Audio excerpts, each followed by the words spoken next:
Breaking news చూస్తున్నాం. తెలుగు రాష్ట్రాల్లో కుండపోత వర్షాలు కుమ్మేస్తున్నాయి. బంగాళాఖాతంలో ఏర్పడ్డ అల్పపీడనం వాయుగుండంగా మారుతోంది.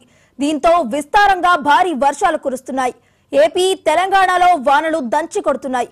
మరో 2-3 రోజులు భారీ నుంచి అతి భారీ వర్షాలు కురుస్తాయని వాతావరణ శాఖ హెచ్చరికలు జారీ చేసింది. ముఖ్యంగా తెలంగాణలో పలు జిల్లాలకు రెడ్ అలర్ట్ ప్రకటించింది.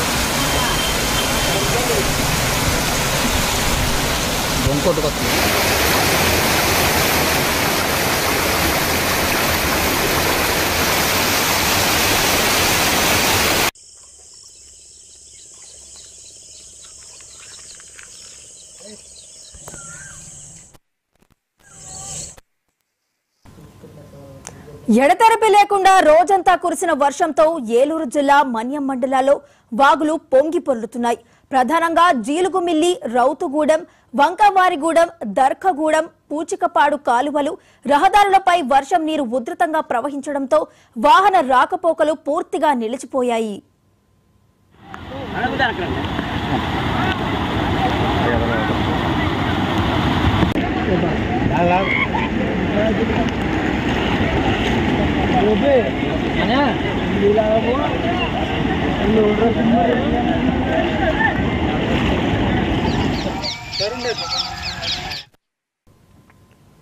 పలు చోట్ల ఆనకట్టలు దెబ్బతింటున్నాయి. పలు ప్రాంతాల్లో ప్రజలు వరద నీటిలో చిక్కుకుపోతున్నారు. వారిని స్థానికులు, అధికారులు రక్షించి సురక్షిత ప్రాంతాలకు తీసుకువస్తున్నారు. ఎన్టీఆర్ జిల్లాలోని కట్టలేరు, వైరాయేరు, మున్నేరు ఉధృతంగా ప్రవహిస్తున్నాయి. గుంటూరు జిల్లాలోనూ 3 రోజులుగా వర్షాలు కురుస్తున్నాయి. తెనాలి మండలంలో 28.4 మిల్లీలీటర్ల వర్షపాతం నమోదైంది.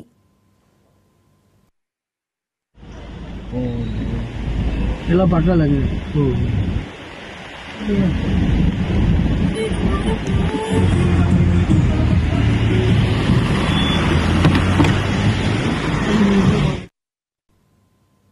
తూర్పు గోదావరి జిల్లాలో ఎడతెరిపి లేకుండా వర్షం కురుస్తోంది. రాజమండ్రితో పాటు పలు చోట్ల లోతట్టు ప్రాంతాలు జలమయమయ్యాయి. గోదావరిలోకి వరద నీరు భారీగా వచ్చి చేరుతోంది. ఏజెన్సీలో కొండవాగులు పొంగి పొర్లుతున్నాయి. ధవళేశ్వరం, కాటన్ బ్యారేజీ వద్దకు భారీగా వరద నీరు చేరుతోంది.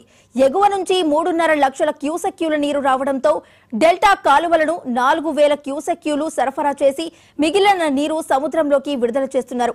బ్యారేజ్ 175 గేట్లను 1 మీటర్ మేర ఎత్తి నీటిని విడుదల చేస్తున్నారు బ్యారేజ్ ఇరిగేషన్ అధికారులు. మరి ఇదే అంశానికి సంబంధించి మరింత సమాచారాన్ని మా ప్రతినిధి రామకృష్ణ అందిస్తారు. రామకృష్ణ, చెప్పండి.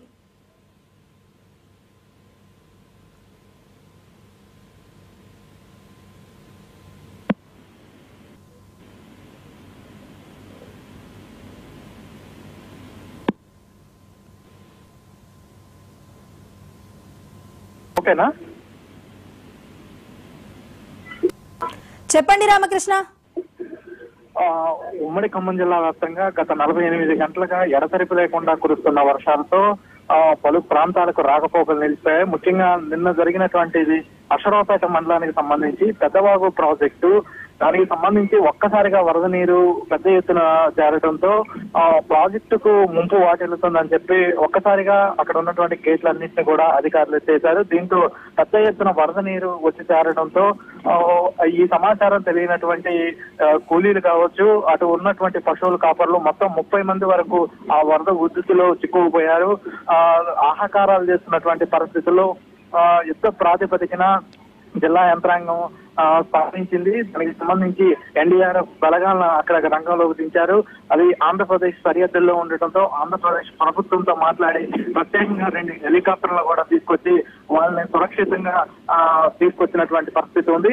దాంతో పాటుగా 4 గ్రామాలు ఆ పెద్దవాగు ప్రాజెక్టుకు సంబంధించి ఆ పరిధిలో ఉన్నటువంటి 4 లోతట్టు గ్రామాలు మొత్తం కూడా జలమయం కావడంతో అక్కడ ఉన్నటువంటి ప్రజలందరినీ కూడా సురక్షిత ప్రాంతాలకు తరలించారు, పునరావాస కేంద్రాలకు తరలించారు. మరో 2 రోజుల పాటు కూడా ఈ వరద ఉధృతి కావచ్చు, వర్షాలు ఉండే అవకాశం ఉన్నటువంటి నేపథ్యంలో ఆ పెద్దవాగు ప్రాజెక్టు పరిధిలో ఉన్నటువంటి ప్రజలందరూ కూడా అప్రమత్తంగా ఉండాలని చెప్పి అధికారులు సూచిస్తున్నారు.